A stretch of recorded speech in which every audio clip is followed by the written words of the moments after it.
Hello viewers, welcome to unavugal. இன்னைக்கு நம்ம பார்க்க போறது simple lunch box recipe number 2 instant புளி சாதம். அது குக்கர்ல எப்படி செய்யறதுன்னு தான் பார்க்க போறோம். இதுக்கு தேவையான பொருட்கள் பாத்தீங்க அப்படினா 1 டம்ளர் அளவுக்கு ரைஸ். நான் வந்து பாத்தீங்கன்னா இந்த டம்ளர்ல 1 டம்ளர் அளவுக்கு அரிசி எடுத்து ஊற வச்சிருக்கேன். ஒரு 15 நிமிஷம் தண்ணியில ஊற போட்டு வச்சிருக்கேன்.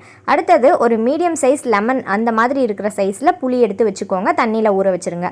ஒரு 10 ல இருந்து 15 பல் பூண்டு, 7 ல இருந்து 8 வரமிளகாய், 1 டீஸ்பூன் மிளகு, 1 டீஸ்பூன் ஜீரகம், 1 டீஸ்பூன் வெந்தயம். வெந்தயம் வந்து ரொம்ப கம்மியாக தான் இருக்கணும். அதுக்கப்புறம் பார்த்தீங்கன்னா கடுகு, உளுத்தம் பருப்பு, கருவேப்பிலை, உங்களோட டேஸ்ட்டுக்கு ஏற்ற மாதிரி உப்பு, மஞ்சள் தூள், பெருங்காயத்தூள், இதெல்லாம் அப்புறம் உங்கள் இதுக்கு தேவையான அளவுக்கு எண்ணெய். இதெல்லாம் தான் இந்த புளி சாதம் செய்கிறதுக்கு தேவையான பொருட்கள். இப்போ ஃபஸ்ட்டு ஸ்டெப் நம்ம என்ன பண்ண போகிறோம்னு பார்த்தீங்கன்னா புளியை வந்து நல்லா கரைச்சி வச்சுக்க போகிறோம். நான் வந்து 1 டம்ளர் ரைஸ் சொன்னேன் இல்லையா, 1 டம்ளருக்கு 3 டம்ளர் தண்ணி சேர்க்கணும். இந்த புளி தண்ணியோடு சேர்த்து 3 டம்ளர். இப்போ ஒரு குக்கர் வச்சுக்கோங்க. குக்கர் நல்லா ஹீட் ஆனதுக்கு அப்புறமா அதில் வெந்தயம் ஆட் பண்ணிக்கலாம்.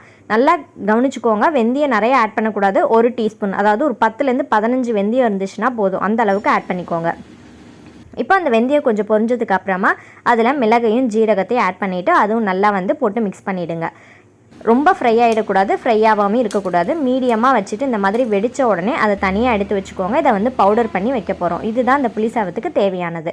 அடுத்தது அதே குக்கரில் அடுப்பில் வச்சுக்கோங்க. அதில் ஒரு 2 டேபிள் ஸ்பூன் அளவுக்கு ஆயில் ஆட் பண்ணிக்கோங்க. நல்லெண்ணெய் இருந்தால் இன்னும் டேஸ்ட்டாக இருக்கும். அதுக்கப்புறமா அதில் கடுகு உளுத்தம் பருப்பு ஆட் பண்ணிக்கோங்க. கடுகு உளுத்தம் பருப்பு நல்லா பொரிஞ்சதுக்கு அப்புறமா அதில் நம்ம கட் பண்ணி வச்சுருக்கிற வரமிளகாய் 1-2 கிள்ளி வச்சுருக்கோம் இல்லையா, அந்த வரமிளகாய் வந்து ஆட் பண்ணிக்கோங்க. நான் வந்து பாதி விதையை வந்து எடுத்துட்டேன், ஸோ காரம் அவ்வளோவா இருக்காது. அதுக்கப்புறமா வந்து கருவேப்பிலை.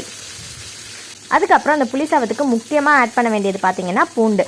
ஒரு 10லேருந்து 15 பல் பூண்டு ஆட் பண்ணிக்கோங்க. சின்ன வெங்காயத்தை முழுசாக போட்டால் அது இன்னுமே டேஸ்ட்டாக இருக்கும். ஆனால் அது ரொம்ப நாள் வச்சுக்க முடியாது. இதுனா ஒரு 2 டேஸ் வரைக்கும் நீங்கள் வச்சுக்கலாம்.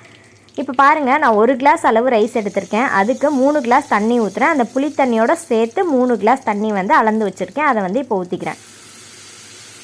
அவ்வளோதான் இந்த புளி சாதத்தோட தாளிப்பு. முக்கால்வாசி 50% இல்லை 75% வந்து ஒர்க் வந்து முடிஞ்சிருச்சு. இப்போது இதில் பெருங்காயத்தூள் ஆட் பண்ணிக்கலாம். அதுக்கப்புறமா மஞ்சள் தூள், அதுக்கப்புறம் உங்களோட டேஸ்ட்டுக்கு ஏற்ற மாதிரி உப்பு ஆட் பண்ணிவிட்டு இதை நல்லா வந்து மிக்ஸ் பண்ணிவிடுங்க. இப்போது மிக்ஸ் பண்ணி முடிச்சுட்டு இது நல்லா வந்து தளதளன்னு கொதி வரும் இல்லையா, அந்த மாதிரி கொதிக்கிற டைமில் நம்ம வந்து அந்த வறுத்து வச்சதை பவுடர் பண்ணி வச்சுருக்கேன். அதாவது மிளகு, ஜீரகம், வெந்தயம். இந்த புளி சாதத்துக்கு முக்கியமான பொருள் வந்து இந்த பவுடர் தான். இதை வந்து ஃபுல்லாக ஆட் பண்ணிடக்கூடாது. இதில் ஒரு டீஸ்பூன் அளவுக்கு, அந்த அளவுக்கு வந்து ஆட் பண்ணிக்கோங்க. ரொம்ப ஆட் பண்ணிடாதீங்க.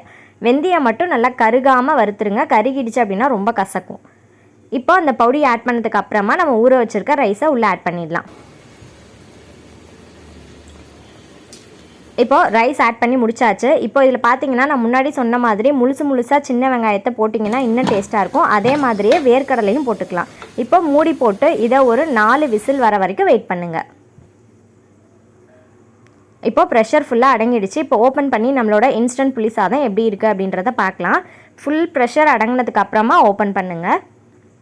இப்போ பாருங்கள், நல்லா ஆவி பறக்க நம்மளோட புளி சாதம் ஒரு 10 நிமிஷத்தில் ரெடி ஆகிடும். வெங்காயம், தக்காளி அப்படின்னு எதுவுமே தேவையில்ல.